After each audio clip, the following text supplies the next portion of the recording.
দিবালাকে আবারও ফেরানো হবে আর্জেন্টিনা জাতীয় দলে। তিনটা কারণে এই সুপারস্টারকে আর্জেন্টিনা দলে এখনো দরকার স্কালোনির, এবং বিশ্বকাপের আগেই রোমা তারকাকে দেখা যেতে পারে বিশ্ব চ্যাম্পিয়নদের স্কোয়াডে। সেই বিশেষ তিন কারণ আসলে কি, যার জন্য নিশ্চিতভাবেই ফুটবলের এই রাজপুত্র আগামীতে ফিরতে চলেছে আর্জেন্টিনা দলে? বিস্তারিত রিপোর্ট। দিবালা খুব দ্রুতই আর্জেন্টিনা দলে ফিরতে চলেছেন।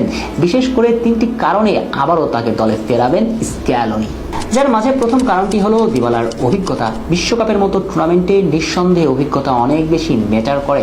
দুটি বিশ্বকাপের অভিজ্ঞতা সম্পন্ন ফুটবলারকে দলে পাওয়া ভাগ্যের মতো ব্যাপার। দ্বিতীয়ত, লিওনেল মেসির রিপ্লেসমেন্ট। আর্জেন্টাইন অধিনায়ক আগামী বিশ্বকাপে খেলছেন সেটা সুনিশ্চিত, কিন্তু বিশ্বকাপের মতো টুর্নামেন্টে একই ধাঁচে পুরো টুর্নামেন্টে খেলতে পারবেন কিনা তা বেশ তর্কযোগ্য। টুর্নামেন্টের মাঝপথে যদি ইনজুরিতে মাঠের বাইরে থাকতে হয়, তখন দলের হাল ধরবেন কে? তখন প্রয়োজন পড়বে অভিজ্ঞতার।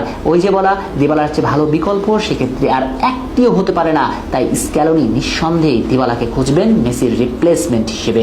নাম্বার 3, মাল্টিপল পজিশনে খেলার ধরন। পাওলো দিবালা এমন একজন ফুটবলার যে একই ধাঁচে সেকেন্ড স্ট্রাইকার, নাম্বার 10 এবং উইঙ্গার হিসেবেও খেলতে জানেন। তাই বড় মঞ্চে এই তারকার বিভিন্ন পজিশনে খেলতে পারার কার্যকারিতা বেশ সহায়ক হিসেবে কাজ করবে।